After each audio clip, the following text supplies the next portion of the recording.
Good afternoon, students. Today we are discussing about the retirement of the partner and adjustment of capital in the case of retirement. See the question. Manoj, Naveen, and Deepak were partners sharing profit in the ratio 3:2:1. On 1st January 2021, Naveen retired on the date. Balance sheet was as follows. అంటే అదే ఆ 1 జనవరి 2021 రోజు ఏం చేస్తున్నాడు, Naveen retire అవుతున్నాడు. మరి కింద balance sheet మనకు చూపిస్తున్నారు. And see the balance sheet here. Liabilities, general reserve, expenses owing, bills payable, creditors, and the capital of Manoj, Naveen and Deepak. And on the asset side, they are showing plant, patents, debtors, stock, and cash. Let us see the adjustments now. Goodwill was to be valued at rupees 12,000, but no goodwill account was to be raised. అంటే firms good will 12,000 rupees ఉంది అని అంటున్నారు. అంటే firms good will 12,000 rupees ఉంటే మనం ఏం find out చేయాలి? What is the share of goodwill of the retiring partner. మరి రిటైరింగ్ పార్ట్నర్స్ షేర్ ఏంటి? అసలు ఎవరు రిటైరింగ్ పార్ట్నర్ ఇక్కడ? ఇప్పుడు మనకి Naveen is retiring from the partnership firm. అయితే మనోజ్, నవీన్ అండ్ దీపక్ అన్నారు కాబట్టి ఇప్పుడు 2/6 is the share of Naveen. అంటే 2/6 తీసుకొని మనం ఏం చేయాలా? We will be finding out the share of goodwill of Naveen. అంటే ఏంటి? 12,000 ఇంటూ 2/6 చేస్తాం. నెక్స్ట్ పాయింట్ ఏమంటున్నారు? New ratio between Manoj and Deepak will be 3:2. ఇక్కడ మనకి ఏం చెప్తున్నారు? న్యూ రేషియో ఇస్తున్నారు 3:2 అని చెప్పి. ఎప్పుడైతే మనకి న్యూ రేషియో 3:2 అని ఇచ్చినారంటే we have to calculate the gaining ratio అని అర్థం. We have to calculate the gaining ratio. How we'll calculating the gaining ratio? Gaining ratio is equal to new ratio minus old ratio. New ratio minus old ratio చేస్తే మనకు gaining ratio వస్తుంది. We already discuss that. మళ్ళీ next ఏమంటున్నాడు? Adjustment. Expenses owing are to be brought down to rupees 1,500. యాక్చువల్గా expenses ఎంత ఉన్నాయి మనకి? Balance sheet చూస్తే తెలుస్తుంది 2,000 రూపీస్ ఉంది. అయితే దాన్ని ఎట్లా అంటున్నారు? 1,500కి తీసుకొని రమ్మంటున్నారు. అంటే they are stating us to reduce 500 rupees whatever the expenses which are owing. Means it will be reflected in the revaluation account. Next, what they are saying, plant is to be valued at 10% less. Plant అంటే depreciation తీయండి plant కి అని అర్థం. Next patents at rupees 4,000. Patents value 3,000 ఉంది, ఇప్పుడు 4,000కి చేయమంటున్నారు. అంటే 1,000 rupees appreciation in case of patents. And the last and very important adjustment, the total capital of a new firm will be fixed at rupees 25,000. 25,000కి fix చేస్తున్నారు. అంటే total capital, new firms total capital అంటే balance షీట్లో 25,000 చూపించాలి అని అంటే partners capital అకౌంట్లో మనం 25,000కి వాళ్ళ క్యాపిటల్స్ని మనం అడ్జస్ట్ చేయాలి. అయితే ఈ 25,000 ఏం చేయాలి? మనోజ్కి, దీపక్కి వాళ్ళ న్యూ ప్రాఫిట్ షేరింగ్ రేషియోలో డిస్ట్రిబ్యూట్ చేయాల్సి ఉంటుంది. Yes, now see the calculation. The old ratio of Manoj, Naveen and Deepak is 3:2:1. Means 3/6, 2/6, 1/6. And the new ratio, ఇంకా న్యూ రేషియోకి ఎవరు ఉంటారు? ఈ మనోజ్, నవీనే కదా. నవీన్ రిటైర్ అవుతున్నాడు, మనోజ్, దీపక్ వాళ్ళ రేషియో, న్యూ రేషియో మనకు ఆల్రెడీ సెకండ్ అడ్జస్ట్మెంట్లో ఇచ్చినాడు 3:2 అని. అందుకు మన రేషియో ఏంటి? 3:2 is the new ratio. Now we will be calculating the gaining ratio. Gaining ratio is equal to new ratio minus old ratio. ఎవరికి మనం గెయినింగ్ రేషియో క్యాలిక్యులేట్ చేస్తాము? ఈ రిటైరింగ్ పార్ట్నర్ తప్పించి మిగతా ఇద్దరు ఎవరైతే ఉంటారో వాళ్ళకి మనం గెయినింగ్ రేషియోని క్యాలిక్యులేట్ చేస్తాము. ఎవరు వాళ్ళు? Manoj, Deepak.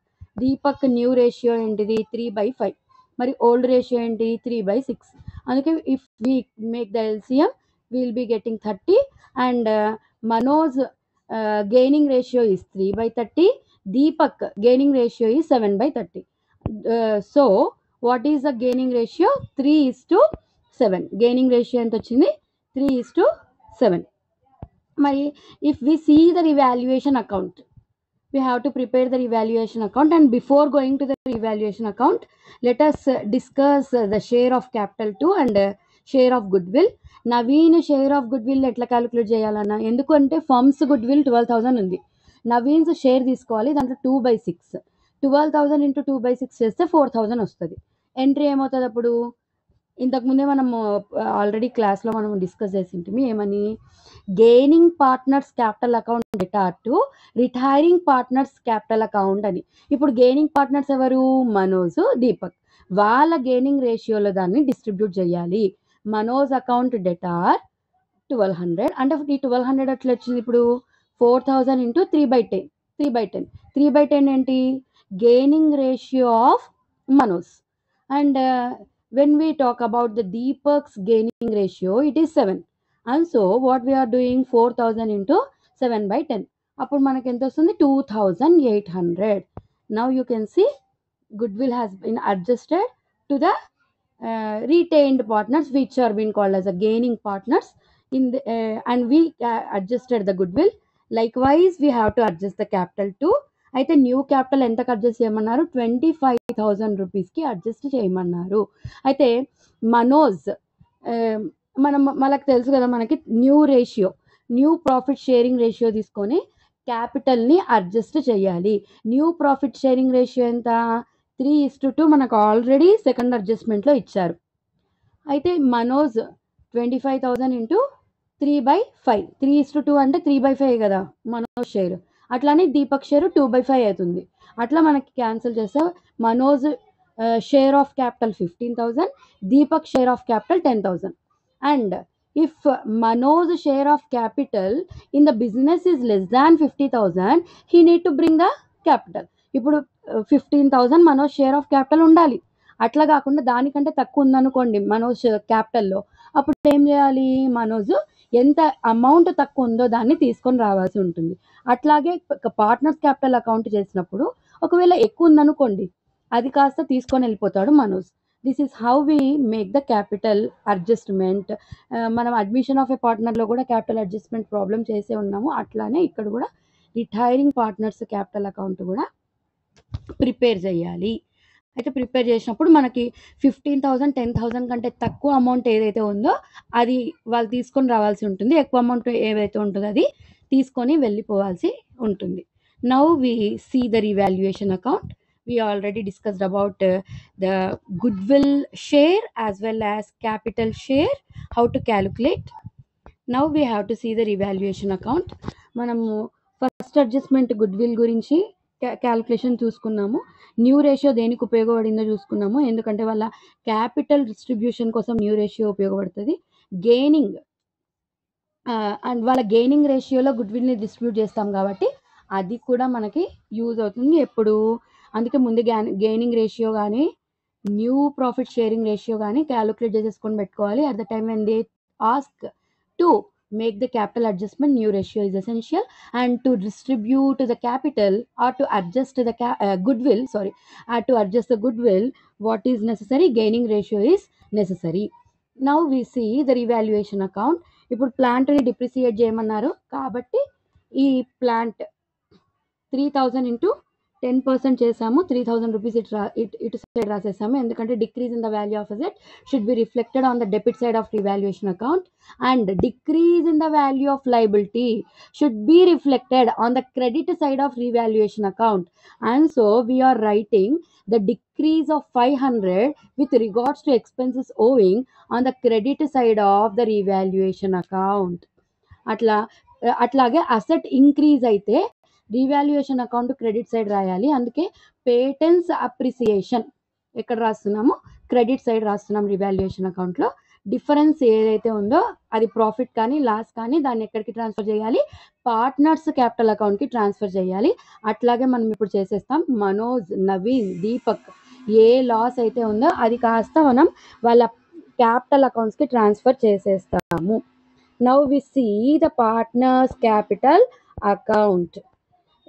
We saw the loss on revaluation, and so we are writing on the debit side of the capital account to loss on revaluation.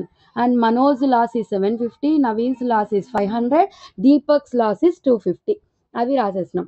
Next ఏంటి, ఫస్ట్ ముందు మనం బ్యాలెన్స్ బ్రాడ్ డౌన్ రాసుకుంటామమ్మా. క్రెడిట్ సైడ్ క్యాపిటల్ అకౌంట్కి credit సైడ్న వాళ్ళ Capitals amount రాసేస్తాము. ఈ information ఎక్కడ ఉంటుంది, బ్యాలెన్స్ షీట్లో మన క్వశ్చన్లో ఇచ్చింటాడు. బై బ్యాలెన్స్ బ్రాడ్ డౌన్ అని చెప్పి వాళ్ళు క్యాపిటల్స్ ఏవైతే తెచ్చింటారో అవన్నీ ఇటు సైడ్ రాసేస్తాం. 12,000, 10,000, 9,000. And if we see the question, general reserve is 6,000 rupees. General reserve ఎంత ఉంది, 6,000 రూపీస్. దాన్ని మనం ఏం చేయాలి, డిస్ట్రిబ్యూట్ చేయాలి వాళ్ళ ఓల్డ్ ప్రాఫిట్ షేరింగ్ రేషియోలో చేస్తే మనకేమొస్తుంది, 6,000ని 3/6 చేయాలి ఒకసారి.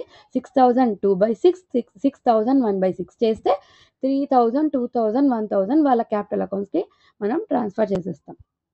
Next we have to right the goodwill adjustment. దానికి ఎంట్రీ ఏంటి, gaining partners capital account data to retiring partner capital account. Gaining partners ఎవరు, మనోజ్, దీపక్. అందుకు వాళ్ళని ఇక్కడ సైడ్ రాసేసి అమౌంట్ని పోస్ట్ చేస్తున్నాము. అట్లాగే దీనికి కరెస్పాండింగ్ ఎంట్రీ నవీన్ అవుతుంది కాబట్టి నవీన్ అమౌంట్ రాసేసి అక్కడితో గుడ్విల్ అడ్జస్ట్మెంట్ ఎంట్రీ క్యాపిటల్ అకౌంట్లో పోస్ట్ చేస్తాం. తర్వాత ఏం చేస్తాము, we just see what is the difference between the debit and credit. దీనివల్ల మనకేం తెలుస్తుంది అంటే బ్యాలెన్స్ క్యారీడ్ డౌన్ తెలుస్తుంది. అయితే 15,000 మనోజ్ కాలమ్స్ని రెండింటిని డెబిట్ బ్యాలెన్స్ క్రెడిట్ బ్యాలెన్స్ని చూస్తే మనకు 15,000 డిఫరెన్స్ వస్తుంది. అయితే మనోజ్ 1,950 రూపీస్ క్యాష్ తీసుకొని రావాలి అని అర్థమమ్మ. ఎందుకు, వాళ్ళు ఆల్రెడీ చెప్పారు మనకి క్యాపిటల్ అడ్జస్ట్మెంట్లో మనోజ్ 15,000 రూపీస్, దీపక్ 10,000 రూపీస్ ఉండి ఉండాలని. అందుకే వాళ్ళ బ్యాలెన్స్ క్యారీ డౌన్ ఎంత ఉండాలి, 15,000, 10,000 ఉండి ఉండాలి. ఆ 15,000, 10,000 కంటే తక్కువ అమౌంట్ ఏదైతే పడి ఉంటుందో వాళ్ళు ఈ మనోజ్, దీపక్ ఇద్దరు తీసుకొని రావాలి. మనోజ్ ఎంత తీసుకొని రావాలా, 1,950 రూపీస్ 1,950 రూపీస్ రావాలి. అండ్ దీపక్ ఎంత తేవాలి 3,050, అంటే 30-50 అంత అమౌంట్ తీసుకొని రావాలి. ఎందుకు తక్కువ పడినాయి, వాళ్ళు అనుకున్న క్యాపిటల్ 15,000, 10,000. అందుకని 15,000 కంటే 1,950, 15,000 కంటే 15,000 చేస్తే మనం 1,950 తక్కువ పడింది కాబట్టి అంత అమౌంట్ తీసుకొని రావాల్సి ఉంటుంది మనోజ్. దీపక్ 3,050 తీసుకొని రావాల్సి ఉంటుంది. And now we will prepare the balance sheet taking their carried down balances. Plant depreciation చేస్తాం. ప్లాంట్ యాక్చువల్ వాల్యూ 30,000 ఉంది, దాంట్లో డిప్రిసియేషన్ 3,000 తీసేస్తే 27,000 వస్తుంది. పేటెంట్స్ అప్రిసియేషన్ వాల్యూ కాబట్టి 3,000కి 1,000 యాడ్ చేసినాం, 4,000 అయింది. డెటార్స్ మనకి ఏ అడ్జస్ట్మెంట్ ఇవ్వలేదు, డైరెక్ట్ అమౌంట్ ఎంత 9,500 అది రాసేసుకున్నాం. స్టాక్ దానికి కూడా ఏ అడ్జస్ట్మెంట్ ఇవ్వలేదు, 11,000 రాసేసుకుంటాం. క్యాష్ బ్యాలెన్స్ చూస్తే మనోజ్ ఏం తెచ్చాడు, 1,950 రూపీస్ తెచ్చాడు, దీపక్ 3,050 రూపీస్ తెచ్చాడు. క్యాష్ బ్యాలెన్స్ ఆల్రెడీ మనకి 500 రూపీస్ ఉంది, that is there in the balance sheet question. Total మనకి అమౌంట్ ఎంత అవుతుంది, 5,500 రూపీస్ అవుతుంది. అక్కడితో అసెట్స్ కంప్లీట్ అయ్యాయి. సేమ్ ఎక్స్పెన్సెస్ ఓవింగ్ మనకి 1,500కి తీసుకురమ్మన్నారు కాబట్టి 1,500 బ్యాలెన్స్ షీట్లో చూపిస్తున్నా. బిల్స్ పేయబుల్ 5,000 అలాగే రాసేస్తాం. క్రెడిటార్స్కి కూడా ఏ అడ్జస్ట్మెంట్ లేదు, 10,000 అట్లానే రాసేస్తాం.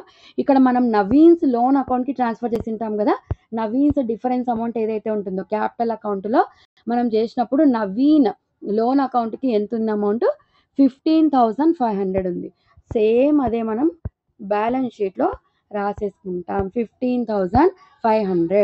And we want change the Capitals of Manoj because we adjusted already according to their new Capitals. మనం ఆల్రెడీ చూసినాము, క్యాలిక్యులేట్ చేసాము. మనోజ్ 15,000, దీపక్ది 10,000 ఉండి ఉండాలని వాళ్ళు చెప్పారు కాబట్టి according to them we adjusted the capital. This is how we adjust the capital with regard to the retirement of a partners. I hope all you understood.